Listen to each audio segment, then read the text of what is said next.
Australia's big supermarkets have been locked in a price war for the past year, and that's been good news for consumers, with grocery prices falling as a result. But it's not so good for suppliers.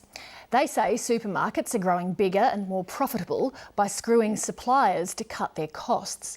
It's sending some farmers and growers to the wall and leading to calls for the Australian government to follow Britain's lead and confront supermarket might.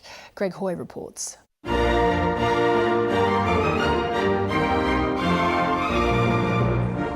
When, with fairy tale fanfare, Queen Elizabeth arrived at Westminster in May to open the British Parliament, her historic speech rang out across the farms of Britain and beyond. My government will introduce legislation to establish an independent adjudicator to ensure supermarkets deal fairly and lawfully with suppliers.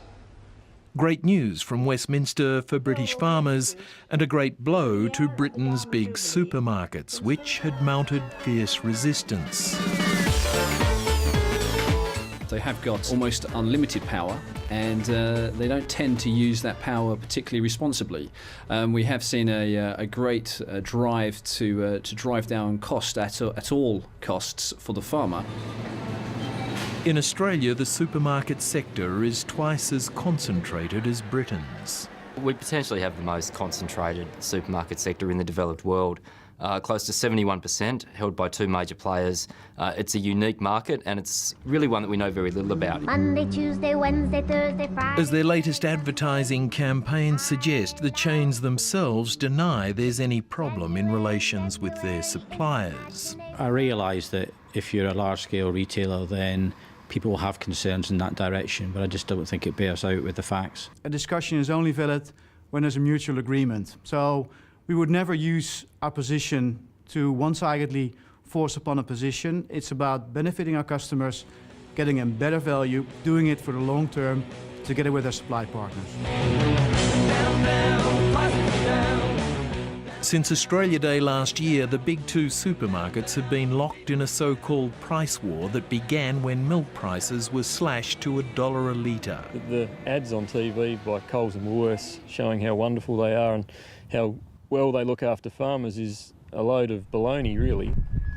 The price I've just been offered last week from a domestic player is about 12% lower than what I've been paid for the last financial year. So that's a direct consequence of the lack of profitability in the white milk market that now exists. I would love to have the dairy farmers every single year a great income and a great return on their investments. And of course, I would be not pleased if farmers have a hard time. But Australia's National Farmers Federation has appealed to all politicians to agree to legislate to give primary producers protections like those proposed for British farmers. We've seen a lot of people go out of the industry. They're going out of the industry and not producing what they were before simply because there isn't enough profit in what they were doing. The really important part is that they get a level playing field. There's no question there are many who happily supply the large supermarket chains. 2 weeks ago, this bulletin from the Australian Food Processors Association, AGFA, complained to members of heavy-handed tactics by Woolworths buyers in pushing supplier prices down. Yes, we're having discussions with our vendors, and we're doing it in a very consistent way, but with a long-term objective and for the benefit of our customers.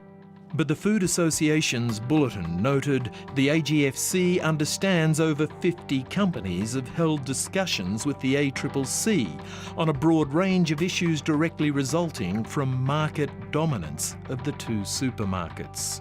At the moment, I'm speaking to you anonymously because we have a business that I feel would suffer from retribution because of the chain's behaviours. I believe they need to really consider the way they're treating local manufacturers on a commercial level to ensure there is sufficient margin for that business to survive and continue to employ people. ACCC sources say it's taking seriously its discussion with up to 50 suppliers, but a decision as to whether any action is possible is still months away. The consumer group Choice has also had discussions with suppliers on the basis that their identities will not be divulged.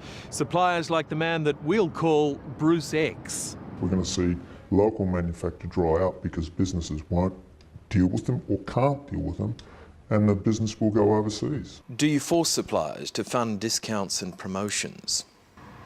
No, there's a negotiation process which takes place with all suppliers. And it's not just in discussion with Coles and the suppliers, it's the way that all retailers operate around the world, and I think all suppliers operate around the world. Eventually you come to an arrangement that should be a win-win for both parties. The power of the growth of a supplier and their future is in their own hands. By making sure customers ask for their products, customers see that there's a need for those products in our shelves, and they come to us and ask for it. Woolworths will often say that their contracts are being offered to Australian growers, but Australian growers don't take them. And often 9 times out of 10, you find that the grower isn't going to get a reasonable return or make ends meet on the contract that's being offered. So that's when the contract goes offshore. So that symbiotic relationship isn't there anymore. It's just take, take, take. Though between them they now turn over more than $60 billion a year. The big two supermarkets insist they are champions of the consumer in delivering their discounts. We often feel that the consumer's voice isn't heard in all of this. But consumer advocacy group Choice and others aren't so convinced. We're not seeing a commensurate fall in profits. Coles and Woolworths have in fact increased their market share, and in many ways that's been at the expense of the smaller players. They're not only owning the shelves, they're owning the brands on the shelves. Both Choice and the Food and Grocery Council have joined the call for an enforced code of conduct and ombudsman. Supermarkets say that's unnecessary, that Australia already has an ombudsman. The Food and Grocery Ombudsman, which itself concedes is an ombudsman in name only, and in fact is more of a voluntary mediator. So unless politicians heed the call for legislative action, this heated debate is sure to continue. If suppliers have got concerns about their dealings with Coles, they have a number of different opportunities that they can enact in order to make sure that their voice is heard. You know, we've got a policy here where they can write to us directly in Coles on a confidential basis. We need this to be looked into seriously, and the government to understand that if you want full employment and you want a happy community, everyone needs to be given the opportunity to make a living and just have a fair go in the Australian system. Greg Hoy with that report.